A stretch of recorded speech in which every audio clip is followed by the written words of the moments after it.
averaging 35 in New Zealand is the equivalent of averaging 50 in India. Because you had the cheerleaders in the same room, there was a lot of smoking and drinking. So did you guys, as foreign cricketers, enjoy that and exploit that? I like the way you put that question. At that time, they thought it was entertainment. They didn't take it as seriously as it is today. You know, I don't know why that fight happened. It was really bizarre. Oh, I think he would have wiped the floor with me. Yeah, he's a really strong guy. I always felt he played his best when he went looking for a fight. The best coaches, the best captains, their emotions are so even. They don't get too up, they don't get too down. Rohit Sharma, he was with us at the Deccan Chargers. This kid is something special. You know, we're custodians of the game for a period of time, then it moves on to someone else, and we shouldn't be allowed to spoil it through selfishness. Right, here we are on cricket.com Unwind again, and today the guest is special. He comes from the Southern Hemisphere. His name is Scott Styris, better known as the Virus. Has, of course, inflicted a lot of pain on India in the past in the cricketing field. So much so that in his debut, he got Sachin Tendulkar out. I mean, in this other debut, we'll get to it, he got Brian Lara out. And in his other debut, he smashed Brett Lee and Ricky Ponting's men all over the field. I'm talking about one of the finest commentators today, Scott Styris. Thank you so much for your time. Hopefully, we're not disturbing you in terms of making some devil sausage eggs, I'm guessing. Oh, you have done some research, haven't you? Yeah. You've got the family coming around for dinner tonight, so I might pull that one out. You're right. But yeah, thanks for having me. I'm looking forward to it.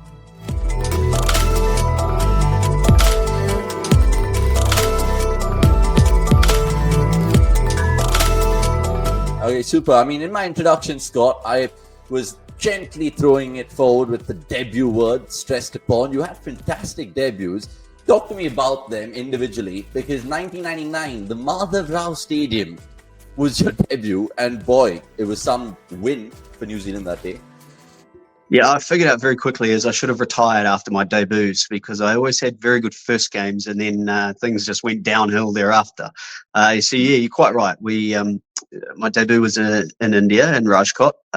We got around 350 and ended up beating India in my ODI debut, getting Tendulkar out as my first wicket. So things don't start any better than that. Beating India, we lost the series in the end. I think it was that series where Tendulkar then got his revenge with 180 odd, and Dravid might have got 150, and they put on over 300. You always have doubts when you go to the international level. Am I good enough? I'm on the same field with the likes of Tendulkar, Dravid, Ganguly, Sehwag, all of those guys. So to get out there and have some success against them, it allows you to believe that, yes, I am good enough, I belong here, and hopefully I perform well enough to then stay around for a long time. I mean, touring India in 1999, that's 25 years ago. How different was it? I mean, that's the inevitable question, right? Especially from an outsider. Was it all sort of the pampering that you get in the IPL? Obviously not. No, quite the opposite. And being New Zealand as well, we always got sent to the outposts, if you like. I know we did play in Hyderabad and Delhi, but my dream was always to play at Eden Gardens because of how iconic it was. But New Zealand tended to get Rajkot, Guwahati, places like that. And it was very different in those days to what it is today. The stadiums, of course, were very different. They were the old school ones. But even as, I used to, my first class teammate, Daniel Vittori, who'd been in the team for 18 months or so. I used to go and visit him in his room, and you'd get a rat that runs across the floor of your hotel room, and that sort of thing doesn't happen anymore. But that was India of the time, and thankfully for today's player, it's not a chore at all to tour India, where it was, even more so. 80s, 70s, 60s, it was brutally hard when you come from the Western world. 99 was the back end of that, where it wasn't too bad. And then, of course, today, you're right, the pampering that the players get, it's not a chore, and you always love and enjoy going over to India because of the adulation of the game and the fans have for the cricketers, but also how big it is and the crowds and everything that come with it. I mean, amazing that you had your first victim with Sachin Tendulkar, but I mean, in the test match scheme of things, you were actually supposed to make your debut against Pakistan, but that game, of course, due to that crazy bomb blast. Can you just tell me about that before we get into the whole Brian Lara dismissal? Well, that was the second time that I was supposed to make my debut in Pakistan. The first time was in 2000 in South Africa, but then got injured in a warm-up game. Nathan Astle jumped on me, and it was an innocuous injury, and I ended up having to go and get knee surgery, which kept me out for 9 months. So I didn't make my debut in South Africa. Was supposed to then 2 years later debut in, or 3 or 4 years later, whatever it was, forget now, it's a long time ago, against Pakistan. And we had the suicide bomb right outside the hotel where sadly 14 Frenchmen were killed. And therefore the game was called off. We were half an hour away from leaving for the stadium in Karachi. And game off, tour off, and we were flying out of the country that night. So I never got to make my debut the second time around. And then third time, of course, was in the West Indies, where I'd had a really good one-day series against them. I didn't get picked in the first test match, but New Zealand won that test. So it was only a 2-test series. We played pretty much exclusively 2-test series in those days. So we couldn't lose. And at that point, Stephen Fleming told me that I was going to play in the next test. And we went there, and because I'd been in good form, that continued in the test match on debut as well. It was some match that I was going to say, and it just makes you think about the incredible bowling figures that you also got on that tour, 6 for 25. At the time, it was a brilliant record as well, right? Not bad for someone who's dibbly-dobbly.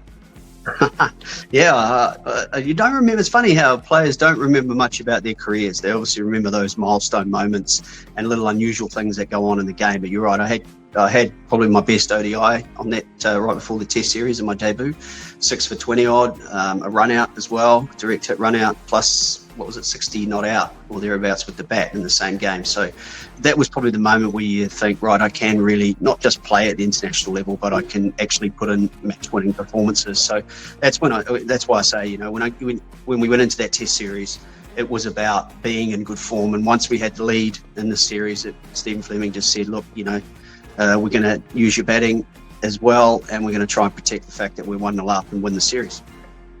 Really quickly then, my first impressions of you was actually in 2000 as an 8-year-old boy, you, Chris Cairns, turning up in the Nairobi Gymkhana and denying India that title. You had a good game, even though you didn't bat. You got 2 for, I think you got Yuvraj out Kamlia, and then you ran out Dravid and Tendulkar. Did I? Oh, see, these are the things I had no idea. I had no idea who I got out. I know I bowled quite well in that game, but you've just enlightened me as to who the wickets were. I didn't know that I got those run outs. I mean, it's 24 years ago now. That was the Champions Trophy, and that was the series Yuvraj made his debut and came onto the scene, and everyone went, wow, here's this new superstar coming through. And we took note of that as well. We were able to beat India that day. I think, did Ganguly get 100? See, it's bizarre how you remember certain things but not others.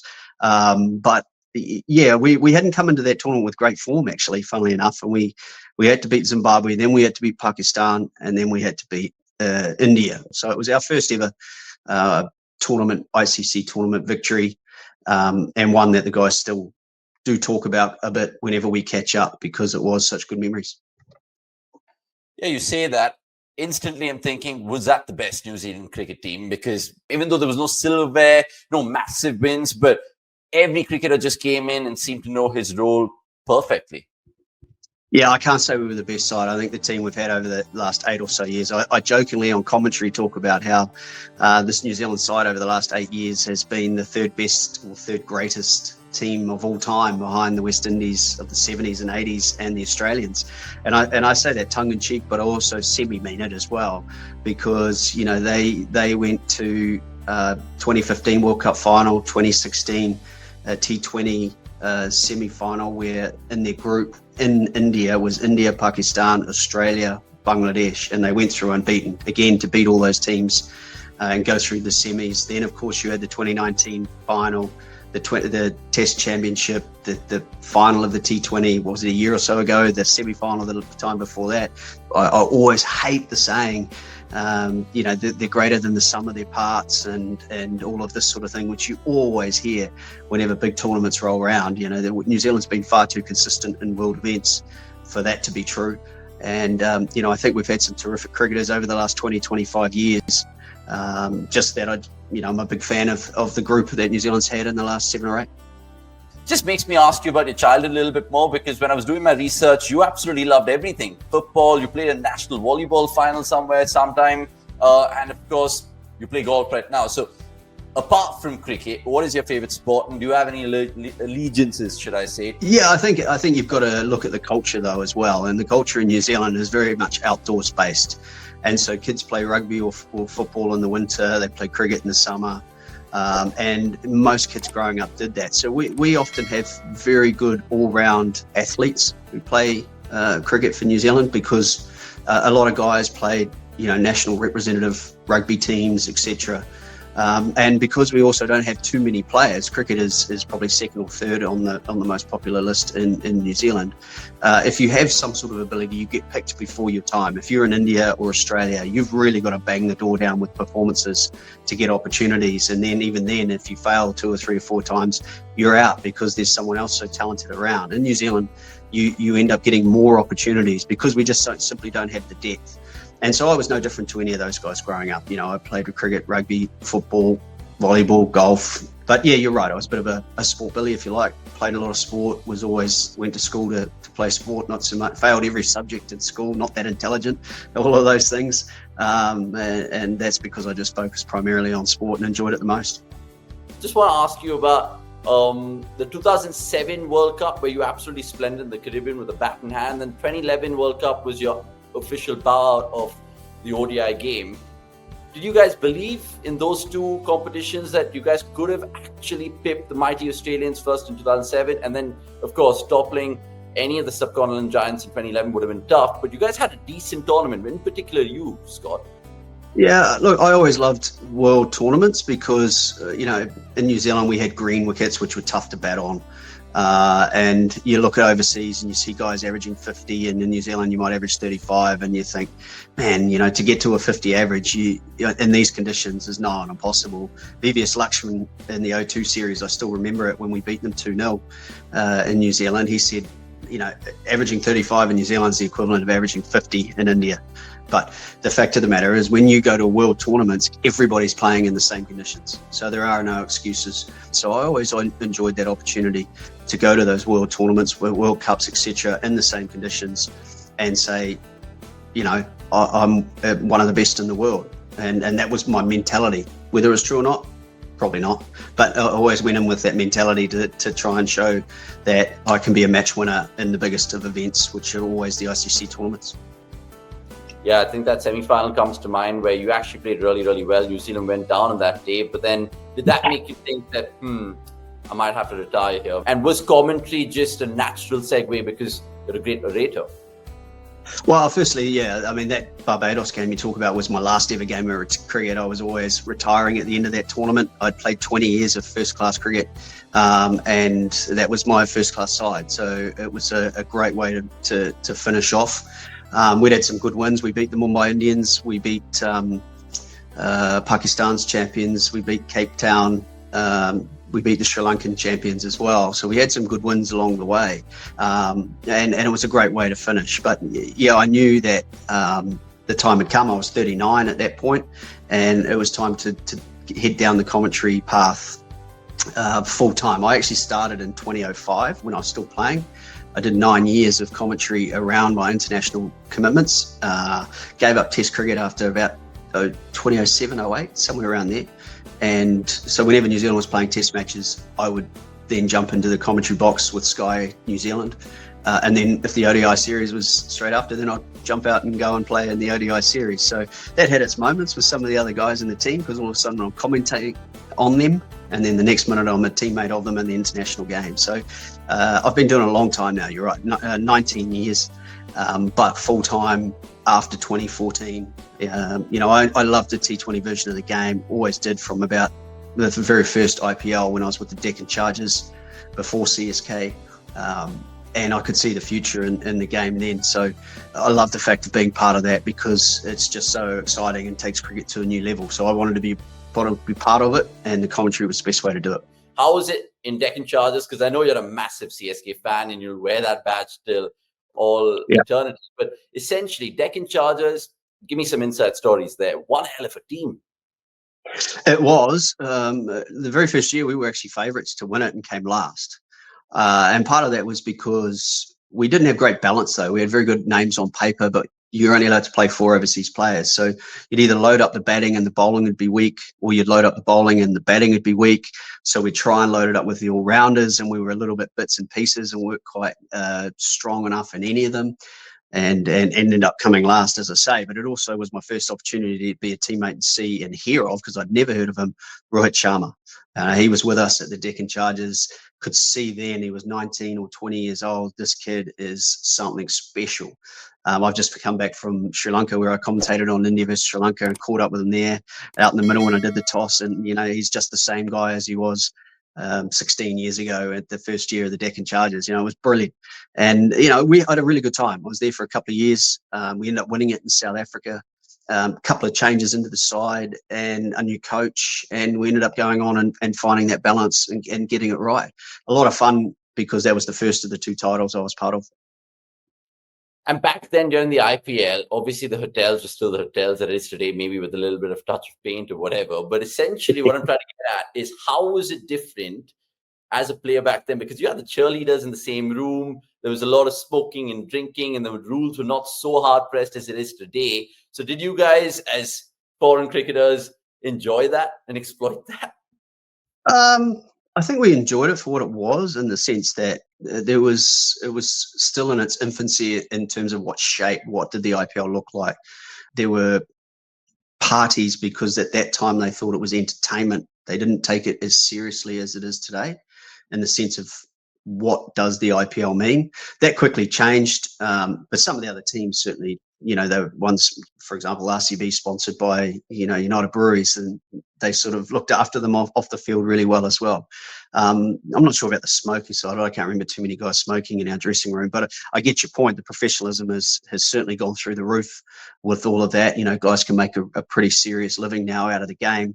They were as enjoyable moments as I've had in the game, because of the fact that we were just starting to see the real shape of what the IPL was going to look like, and the fact that unless you had your eyes closed, you knew that the IPL was going to take over the cricket world, and so it has today.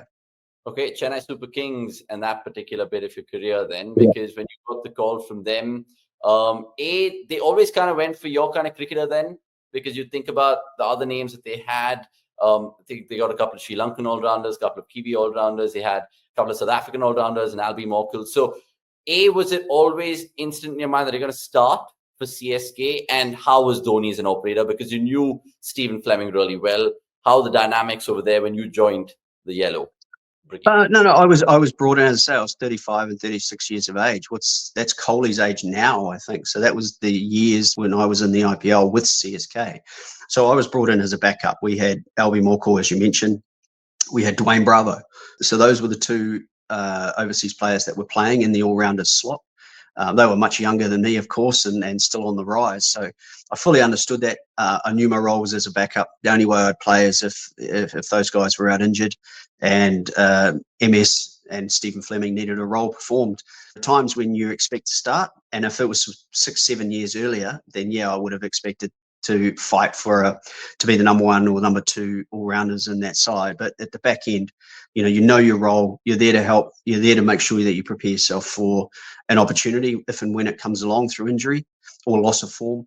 But then you also know that your responsibilities are to help the younger batsmen that are there coming through, the local Indian boys, and making sure that you pass on your knowledge and expertise to the next wave of young kids coming through. Okay, food for thought. Just on CSK then, because you normally associate them to have lots of figureheads, MS Dhoni being the main one. But they have Fleming, they have Kasi Sir, they have Srinivasan. Now they've even got Sundararaman. So who really takes the calls, the important calls for CSK? I'm asking you this because, of course, with the IPL 2025 auction and MS Dhoni being this whole uncapped player, if it actually happens, do you think that they could kind of make it happen their way, as devil advocates as that sounds? Well, there's a few parts of that. Yes, I apologise. I forgot to mention MS Dhoni when you did ask the question. But, he was brilliant to experience dressing room with, because, you got to see the cricket brain. That's the most impressive thing, I think, about him. Yes, he's got all this talent as a finisher, very, very good captain, as we know. He's very good at relaying messages to the bowlers about ways to attack batsmen. We know that he keeps himself calm in pressure situations, all of those things. So they're all the I guess, intangible parts of being a cricketer that he mastered. He was just as good as you would see. As for decision making, I don't know about it now. I know Sundar Raman wasn't there when I was there, but I did just commentate on Major League Cricket in the US as well, where Sundar was there, and Kasi, Stephen Fleming, of course. So a lot of the names you just talked about were over there. And that's one of the brilliant things with CSK. There's a lot of continuity. Even the management group, the physio, the trainer, they're all there today, and they were there in 08, 9, 10, 11, you know, so they do like, as we see with their playing 11 and their squad, they like the continuity of building a brand. Everybody knows their roles, everybody knows what their jobs are, and I think that's partly the reason why they have success. So as to who makes all the big decisions, I'm sure on the field it's MS, off the field Stephen Fleming, you know, I guess communicates with MS, and they come up together with a plan, the playing 11s and all of that. And then Kasi and Sundar deal with things off the field. And all four of those guys are just simply brilliant at what they do. I wanted to ask you if that rumor was true, the fact that MS Dhoni is such a hospitable guy that he leaves his hotel room open with a massive screen to play FIFA with anyone or Counter-Strike. And he also has the occasional hookup. Would you ever kind of indulge in those two things, FIFA and Shisha? Yes and yes, and I know that for a fact. A couple of times I went into his room. He has his door unlocked until about 2 a.m. You can go in there at any stage, and you can play FIFA, or you can just sit down and have a shisha and talk cricket. And he was always hospitable. There was never any I'm MS Dhoni, look at me, you're beneath me, you know, I'm too important to deal or speak to you. There was absolutely none of that. He was simply brilliant within the group. He used to treat himself as if he was no different to anyone else. But I think that's partly the reason why he is such a great leader. The players within his charge, whether they be young 18-year-old kids just starting, or 36-year-old people like myself who've been around for 250 internationals, so different on the spectrum of where their career's at, that he has to be able to relate and communicate with players at either end. So, you know, I think he's got so much charisma about him because of his ability to do that well. I've always said the best coaches, the best captains, their emotions are so even. They don't get too up, they don't get too down. And he, along with his coach, Stephen Fleming, was as good a captain as I've played under as well. They both were very, very similar in that regard. So they complement each other well in the captain-coach relationship, because they do have that emotional level under pressure just to keep things nice and calm and relaxed. It's the inevitable question, Fleming or Dhoni or Gilchrist as captain, because you, of course, played under all three. They all have been brilliant in their own right, but you have to not sit on the fence here, Scott Styris. Oh, wow. You're asking me to pick between an Aston Martin, a Ferrari, and a Lamborghini, aren't you, with those three? I'm going to pick captain as Stephen Fleming. I think that solely because I played pretty much all of my career, I'd say 200 internationals under him. So for that reason, I only played a couple or 3 games for CSK. So solely based on volume of work, I'll go with Stephen Fleming over MS. Gilly was awesome as well. I loved playing under him for the same reasons. He had the Australian mentality where he would get straight into you and fire a bullet between the eyes if you deserved it. Not a lot of Indian players like that when it came their way, I'll be honest, but that's the Australian way of dealing with things. All three were the same style of captaincy, where they were intelligent, they said the right thing at the right time, they're articulate with the way they got their message across, and they knew the game so well, and they related to all the players. If you said MS Dhoni, Fleming, Gilchrist, if you said Gilchrist, Stephen Fleming, MS Dhoni, you know, I don't think you could be wrong. I think all three are as good a captains as I've seen. Really quickly then, who's the scariest ever bowler you faced? I mean, I know you faced some crazy pacers in the past, the likes of Shoaib, the Brett Lee, so on and so forth. But did one give you the shits? I like the way you've put that question. I'm going to give you a name. Shoaib was definitely one, and that's because of the unusual action that he had. Brett Lee as well, all of those guys who bowled at that express pace, there's no question that, you know, you had to be really on your toes when the ball was coming at you at that speed. But funnily enough, I reckon I could give you a list of 20 fast bowlers, and I'll pick someone out of that you won't think of, and that is Steve Harmison from England. You know, I've played against him where he hit 96 mile an hour. He's 6'5", 6'6" with a really high action. So he bowled express pace. It was around that '05 Ashes series where we played against him, and he had his A game going, and he was incredibly difficult to face. So he had the pace, similar pace to those other guys, but he had the bounce to go with it. And all top quality players will tell you, batsmen, it's bounce that is harder to play than pace. He would be one. You would scary. Arguably, no, Shoaib Akhtar would be scarier, but most difficult when they were at their peak. I would put Steve Harmison up there. Yeah, Harmy is a great shot. Left field for some, but definite insight there from you.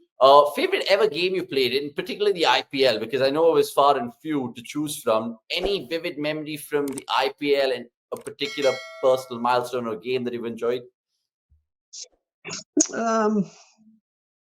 Yeah, it's a good question. Look, the fact that I was part of the group that won 2 titles, I think the finals of both of those in South Africa with the Deccan Chargers, then it was 2011, I think, 11 when we won it with CSK. That's why you play the game, isn't it? It is to win titles and enjoy and share those moments with the other guys in the dressing room afterwards. And that's, the CSK dressing room, I think, is renowned for that. They always, you'll very rarely see any former CSK player talk badly about the franchise, and that's because they're made to feel like family. It's a brilliant environment to be in. It's really well run, right from Stephen Fleming and his management group, right up to the Kasi, Sundaram, and Srinivasan. I would say the whole CSK campaign in particular, but especially after the finals of both 2010 and 2009, I think it was actually 2009 and 2011. That's why you play the game. Okay, bunch of random ones then. If you had to pick a 3-course Indian meal and eat it for the rest of your life, what would it be? Oh man, that's tough. See, I'm gonna start at breakfast. I've done a lot of colour stories for Star, who were brilliant. I loved it when I was there, where we made Uttapam. So I'm going to stick to that because I really enjoyed it. I had to keep making some more for myself actually, and maybe that's part of the problem with where I'm currently at. But Uttapam is one. In the evenings, I tell you the meal that I do not eat anywhere else but in India, and that is paneer. And not once anywhere else ever in the world have I had paneer, and I have it a lot when I'm in India. So I'm going to go with a 2-course. Not the most exciting dishes I'm sure you've had as answers, but not like Graham Swan. I bet you Graham Swan chose chicken tikka because for every night after a game in the IPL when we're commentating together, 2 a.m. he orders chicken tikka and naan bread every night. So if he says another meal other than chicken tikka, he is lying to you. Speaking of Swanee, then, I mean, you guys had some engaging banter in that show, which no longer exists anymore, which we all kind of loved as cricket fans. What was the best part of that show and the worst part of the show? And talk to me about the banter, which amongst commentators, it's fun itself as well. Yeah, one of the problems we had, I'll start with the negative, was that we had a lot of inside jokes, which were really funny to us, but I don't know if they were quite so funny to everybody else. The best part about the show was in the early days of the dugout, because we had the world feed commentators, so they would come in and come out for 4 or 5 days, and so we constantly chopped and changed. There's myself and Dean Jones and then Swanee, who were constant throughout. And then we brought in different people. Brett Lee was another who was there the whole time. And then other guys came in and out all the time. So we always had different opinions. We had the fast bowlers, we had other batsmen.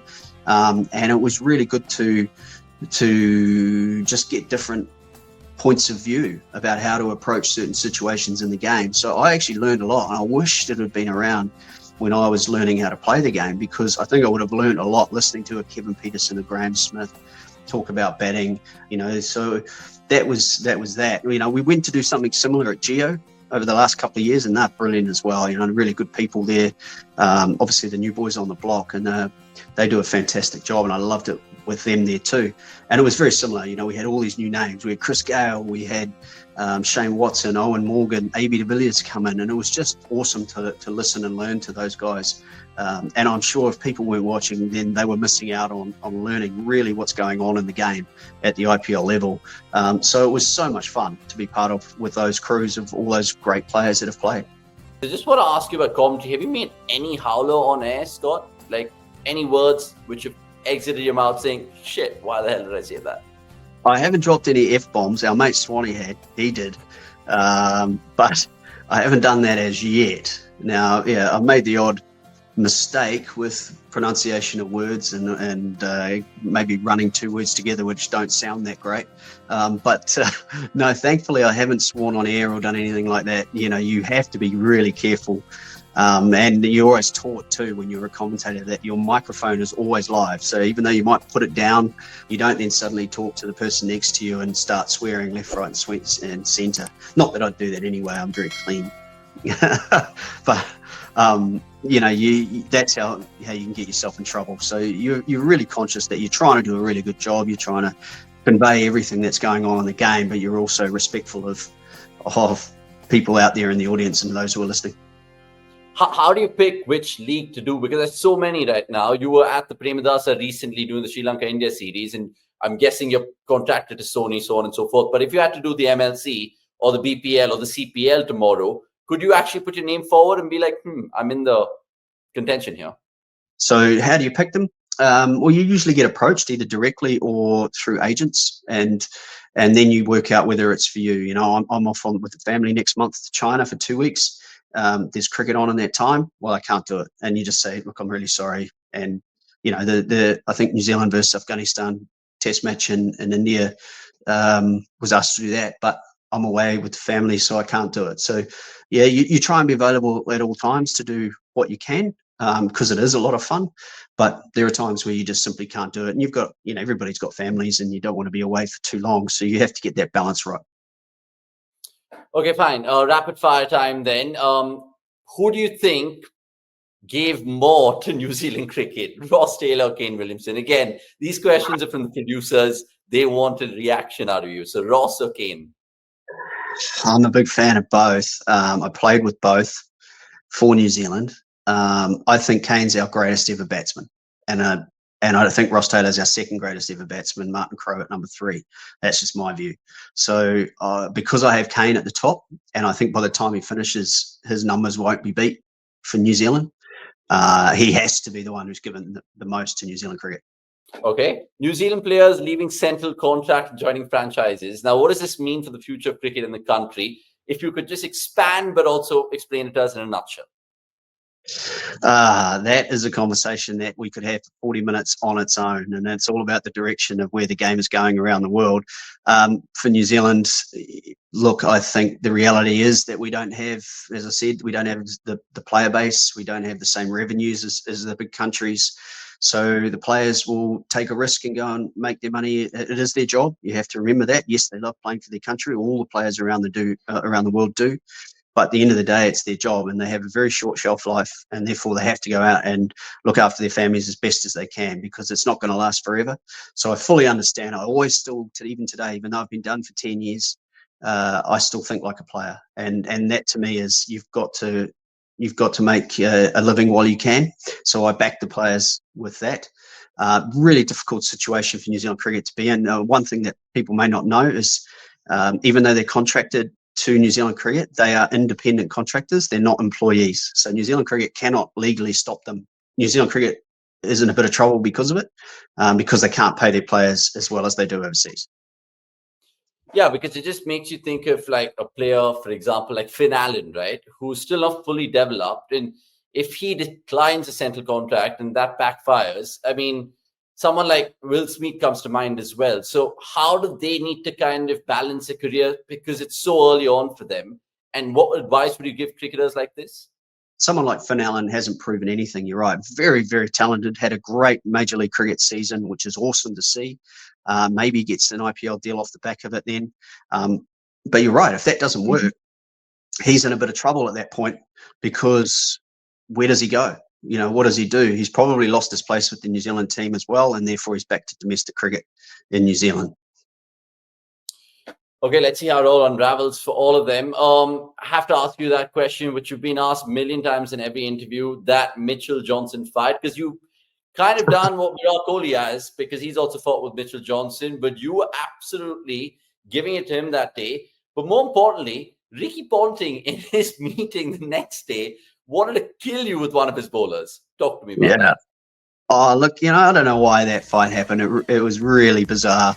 Australia were on top. We were really struggling to fight to win that game, and then he decided that he wanted to come at me, and I've always been that abrasive character, and I've not been able to back away from those sorts of challenges. And all of a sudden, because of that interaction with him, I started hitting the ball in the middle of the bat, and we ended up getting up and winning that game. So Mitchell Johnson got fined something like 60%. I got about 10% fine of my match fee by the match referee. So it showed I wasn't in the wrong for probably the first time ever. It was brilliant. You know, I in the end, the fact that we won and the fact that I was there hitting the winning runs at the end made it more special and enjoyable from my perspective. Yeah, I mean, Nasser Hussain described you as a street fighter. I don't know if you would have actually withstood that fight outside the cricketing field with Mitchell Johnson, or he would have absolutely wiped you with the floor. Oh, I think he would have wiped the floor with me. Yeah. I mean, he's a really strong guy.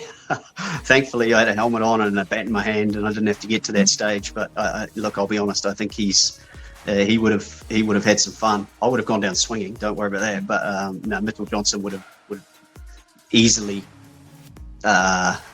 beaten me if it went any further. Yeah, I mean, it was kind of similar, like I said, to Virat Kohli, because you are one of those characters who kind of needed a fight to probably spur yourself on more. Is that fair to say? Yeah, I couldn't help myself. That was the difference. Probably Virat's the same. He couldn't help himself. I always feel like, he's now he's always a nice guy. He always has been whenever I was playing against him as well. But I always felt he played his best when he went looking for a fight. And, I was a little bit the same. But even in today's game, I'd love to see Virat get out there and really be a prickly character with the opposition, because I felt that was when he just peeled out runs left, right and centre and became the Virat Kohli that we know he is. When he's friendly with the opposition, David Warner's a little bit like that as well. When they're friendly with the opposition, they don't seem to be at their best because they don't have that competitive nature. Okay, 2 questions and we're done and dusted. Slightly touchy one with Lou Wilson and that whole match-fixing scene with Chris Gaines. Obviously, I don't want to get into the depths of it, but how shocked were you at the time? Well, I wouldn't be able to get into the depths of it because I don't know too much about it. What I do know is the New Zealand guys were against, attitudinally as a group, we didn't like it at all.